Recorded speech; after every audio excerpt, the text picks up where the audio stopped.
Today, Turtle Rock Studios has announced the next group of DLC hunters for Evolve. It's going to be one hunter in each class, and their names are going to be Torvald, Crow, Slim, and Sonny, as you can see in all the screenshots appearing on your screen now. Let's take a look at the officially released descriptions for each of the hunters, and then let's theorycraft into how they're going to actually play within the current metagame of Evolve. Let's get started.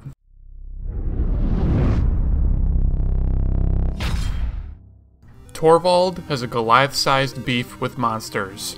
Survivor of a monster attack, Torvald was nearly torn to pieces. Rebuilt into a half-human walking tank, Torvald is heading to Sheer with a head full of revenge. Besides cybernetic implants, he's sporting back-mounted mortar cannons. As deadly as these mortar rounds are at a distance, Torvald is straight-up vicious up close.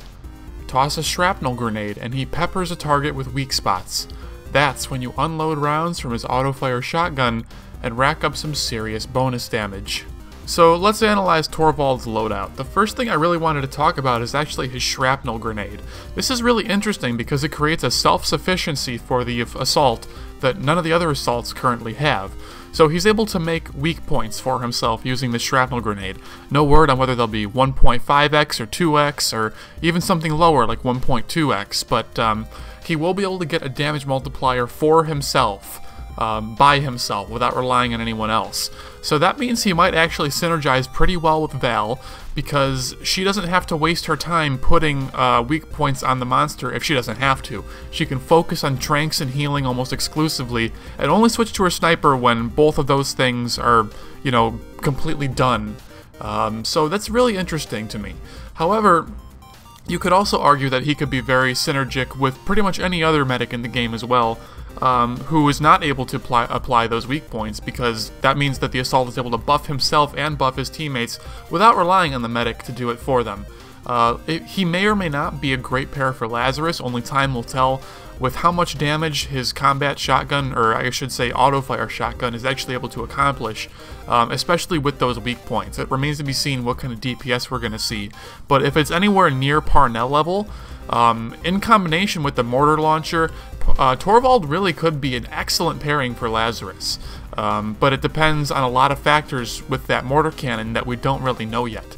If the mortar does cause a knockback, then it may be very difficult for Laz to get the revive while that's going off, for the exact same reasons that it's hard for Laz to get a revive when Hank calls a mortar strike, or a airstrike, whatever you want to call it, on a friendly down body. So, remains to be seen how that's going to work out and what the travel time on the mortar is going to be, but if the DPS on his automatic shotgun is high enough with those weak points that he is able to create for himself, it may not really matter. He may be able to shoo monsters away with so much damage that they're really not going to be able to camp a body for very long and prevent Lazarus from getting a revive, especially with Cabot damage amping Torvald through this whole thing. We'll have to see how the numbers play out, but Torvald could be a very dangerous assault if played well. Maybe not Parnell level, but he'll, it remains to be seen. I think he could be good. Next, let's take a look at Crow, my absolute favorite from the 4 revealed new hunters so far. So, Crow is a bit of a recluse. He actually retired to the unsettled parts of Sheer to be left alone, until the monsters came and screwed everything up. He understands the planet better than most, which makes him perfectly suited as a trapper. Now, Crow and his trained pet bat ray, Gobi, are going to get rid of the monsters one dome at a time. On command, Gobi flies ahead to scout an area and lets Crow see nearby creatures. Gobi flies out a couple hundred meters at most in line of sight, eventually finding its way back to its master. Crow's stasis gun has 2 firing modes, a rapid fire mode which briefly slows down the monster, or a charged mode which drops the monster to a crawl for a longer period of time. Then there is his kinetic long rifle. The rapid fire mode deals lots of damage per second, but charged a shot as he is able to punch straight through a monster's armor and damage its health. It's sneaky and vicious, just like Crow. Self-sufficiency seems to be the name of the game with this new group of hunters, and Crow is no exception to that. Taking a look at his abilities, it seems like he's going to be really great for just doing his job by himself and not being reliant upon the rest of his teammates. Where they can certainly support him, they definitely don't have to for him to do his job well, or to even do the job of other roles. So he's going to be great for choosing in public lobbies where you're playing Trapper all by yourself. So generally with a trapper, what you want to be doing is having your teammates push forward when you know the general area that a monster is hiding in. Have your teammates push forward and try and flush him out into a direction, or just give you a more precise answer as to where the monster is, so you can position yourself as well as you can to cut the monster off, as opposed to just running at him and trying to get the dome on him, because he's just going to sniff you out and he's just going to run away from you, and you're never going to get him in a dome that way. So the great thing with this trapper is that you have Gobi. So now you're not forced to rely on your teammates communicating with you on where the monster is and where they think it's going and what it's doing in order for you to get close and get that dome. Now you can just simply be like, okay, I know that the monster is behind this rock structure, kinda. Let's send Gobi over there and see what Gobi sees. So you can just shoot him over in that direction. Gobi will call the monster out to you, although it remains to be seen how exactly that happens. If it's like dust tagging, where you just see the outline of the monster in real time, or if it's more like a like Daisy, where it'll just have a little icon over Gobi's head that says, hey, the monster is in my line of sight. Or if it's going to be something like Abe's stasis grenade or Bucket's UAV, where it just marks the target and it has a little diamond above the target's head that updates every few seconds, so you have a pretty good idea of where it is. That all remains to be seen. If I had to wager a guess, I would guess that it would be somewhere in between dust tagging and Abe's tracking dart, in that it's going to be an outline that you can see like X-ray vision through walls, but it's not going to be live. It's going to update every like second or so. The reason that I speculate that is because, well, Gobi is kind of like a bat after all, so bats mostly use echolocation in order to quote-unquote see the enemy, or not enemies, but just, you know, the world around them. And in the description for Crow on the website, the word see, when it talks about Gobi being able to allow Crow to see enemies or monsters or whatever, is in quotations. There is a an emphasis put on that. So I would imagine that Gobi is going to be using something like an echolocation to find the monster, and you're going to see an update based kind of like that. So it might be a little bit different of an indicator than you might be used to seeing, but I would imagine it's somewhere between dust tagging and Abe's tracking darts in that sense.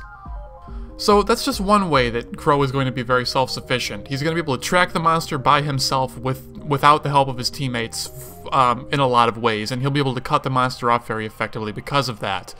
Now, he also has this sniper rifle that I think is pretty broken, pretty overpowered in all actuality, at least in public games where you don't have the coordination and synergy of public people.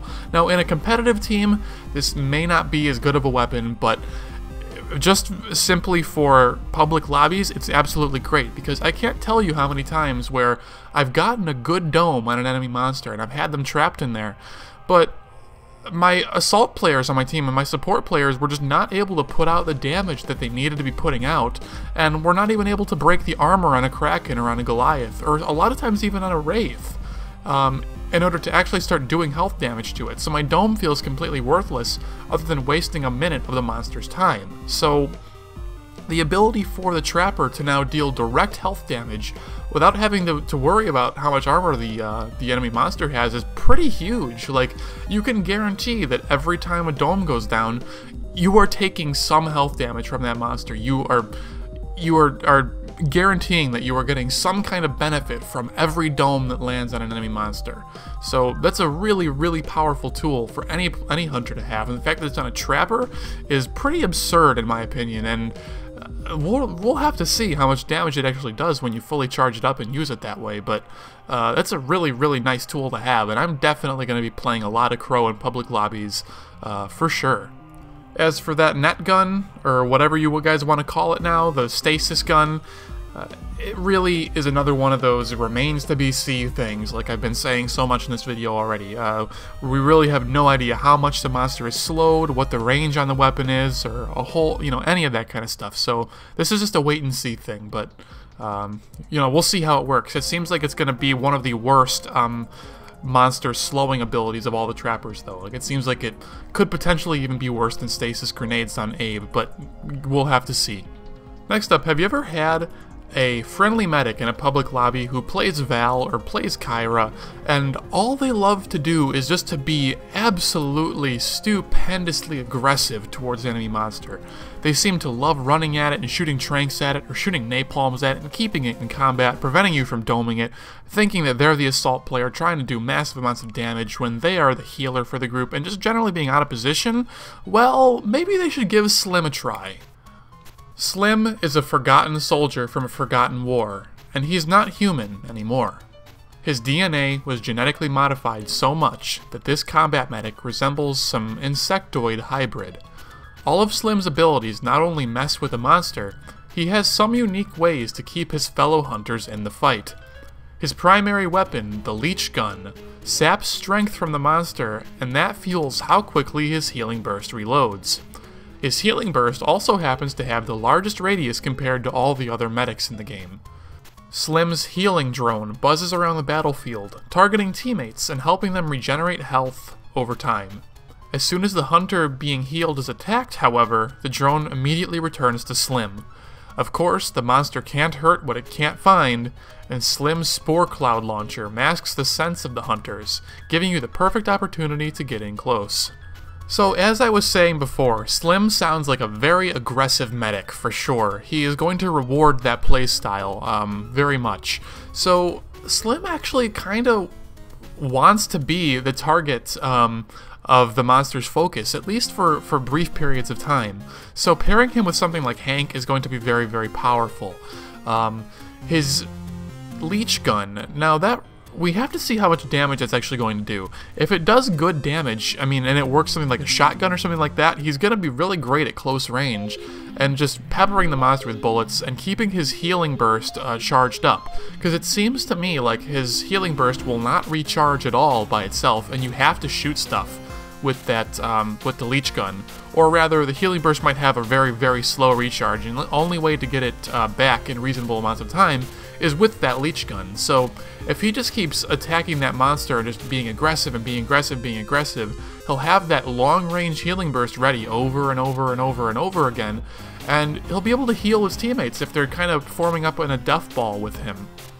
In addition to that, if he's the target of the monster's aggression, then his healing drone is going to be able to move around and get heals on his teammates who are not being focused and not being attacked. So he's going to have actually very good healing, but you just have to be very aggressive with him, and you're going to probably want a really good Hank just to make sure that he stays alive and can keep doing his job of just being a total menace to the monster and providing great heals. Overall, this is not a medic that you want to play like Val or like Kyra, sitting up on a high ledge and just pegging the monster from a distance. This seems like a medic that you want to be in the battle with, you want to be up close with. So doing something like a death ball with the assault and the medic here, just being very aggressive on the monster with the trapper staying back and doing damage from range, or just trying to harass it with harpoons or stasis grenades or Crow's new sniper rifle, whatever the case may be. That seems like a really, really great and different split, which is going to change the meta of domes for sure whenever Slim is on the field. I'm really excited to see how he's going to actually play. And last, but certainly not least, we have Sonny, actually. Everyone thought Sonny was dead, but apparently not. Sonny goes a long ways back with Abe and Parnell before she came to Sheer. Now the ace pilot, engineer, and eternal optimist is coming to help her old squad mates. As support, she's protecting the team with shield drones that will cover nearby teammates and take the hits for the hunters. In order to help them with a quick escape, Sonny's jetpack booster lets teammates fly further, faster, and not run out of juice while they're in range. All that said, Sonny is perfectly capable of dishing out pain as well. Her mini nuke grenade launcher, wow, mini nuke grenade launcher, Jesus, I want one of those, packs more punch in a single projectile than any other handheld weapon in the game.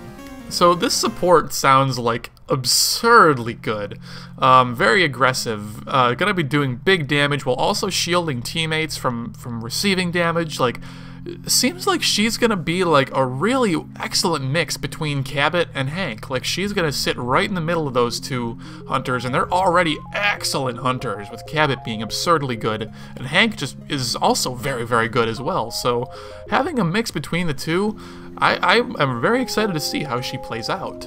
So I want to note that shield drones in particular is plural, drones, so she's going to have more than one. So I wonder if that means if she can stack multiple drones on one teammate, or if she's even able to aim them, or if she just throws them and they just kind of do their own thing and pick whoever they want to shield. I want to see how those work out, but if they're able to stack on one teammate, she's able to just constantly just drone over, that means that she's going to be able to keep performing other actions while also shielding at the same time, which is, it's going to be really cool to see. It's going to be kind of what makes Bucket really cool, is that Bucket is able to continue attacking the monster via his turrets while he's performing other tasks, i.e. cloaking someone or using his UAV to track the monster before the dome runs out. So Sonny will have the ability to shield her teammates while also attacking the monster at the same time, so defense and offense simultaneously. Very, very powerful if used correctly. Her jetpack booster sounds pretty much like it's going to be like Hank's shield gun, except instead of providing a shield to the enemy, it's going to... providing a shield to the enemy, providing a shield to teammates, it's gonna boost their jetpacks. This is something that I've kind of speculated might happen in the future, and that I've seen a lot of other people thinking might happen in the future as well, and it's really cool to see that this is actually happening in the game. One might wonder if TRS actually saw a lot of the feedback and people asking for something like a jetpack booster and decided, hey, you know, that's a cool idea, let's give it to Sonny. So, the jetpack booster is just... oh my god, man, this support is going to be so good. Like, I can't get over how good Sonny is going to be. Like, if any of your hunters are getting focused down, namely Lazarus, actually, you're going to be able to boost their jetpack and keep them alive, allow them to keep running from the monster and just get away from it. Like, if you pair Sonny with Lazarus, you can get shields on Laz, you can get a jetpack boost on Laz. You're going to make it so hard for the monster to get a kill on it, especially if Laz is using his personal cloak and combining it with Sonny's area of effect cloak. Like, Laz is going to become so strong with this support. Like, they're going to work well, very, very, very well together in a quote-unquote defensive Laz comp, if that even exists. It'll be very different from the current Lazarus, Cabot, and Parnell and Abe kind of thing going on, where just damage amp and massive shotgun damage is supposed to just scare the monster from corpses so Laz can do his job. This might actually protect Lazarus and keep him alive a whole lot longer, so I'm really interested to see how this support's going to play out, especially with a mini nuke grenade launcher. Like, I wonder how much damage that's really going to do, because if this thing is on like Cabot railgun pre-nerf damage levels, oh my god, this is going to be the best support ever, and I'm going to just pretty much only play her like ever. She seems awesome. So with all that said, guys, that's kind of like just my brief little overview, I guess not brief, it's almost 20 minutes long, of all the new hunters coming to Evolve, and just a little touch on how I think they're going to synergize with other hunters within the game. So let me know in the comments section down below what you think might happen with these new hunters, where synergies may lie or where they may not lie, and how you think they're going to play out. I really want to hear everyone else's opinion and just theory craft, because I'm excited for them. Coming out March 31st, I'm pretty stoked already. Like this is going to make the game so much more fun for me, because a lot of times when I'm in public lobbies, I feel like I'm not self-sufficient enough, and like no matter how well I play my character, I'm just being torn down by a lot of times bad teammates who don't communicate or don't understand the game at a high enough level to really compete against those pub stomp, pub star monsters. So being very self-sufficient with this whole new group of hunters makes me feel all warm and fuzzy inside, because I know that I can do my job better than ever before with these new hunters, and I'm not completely reliant on my teammates being absolute top tier players to really help me compete with those monsters. I can do a lot myself. And make a great effect on the battlefield just with my own personal skill. And that makes me happy, and that kind of tickles me. So let me know in the comment section what you guys think, what you really enjoy or don't enjoy about these hunters, you know, price points and all that kind of stuff aside. And let me know, we'll talk about it. So anyways, guys, thanks for watching, and we'll see you next time. Take care.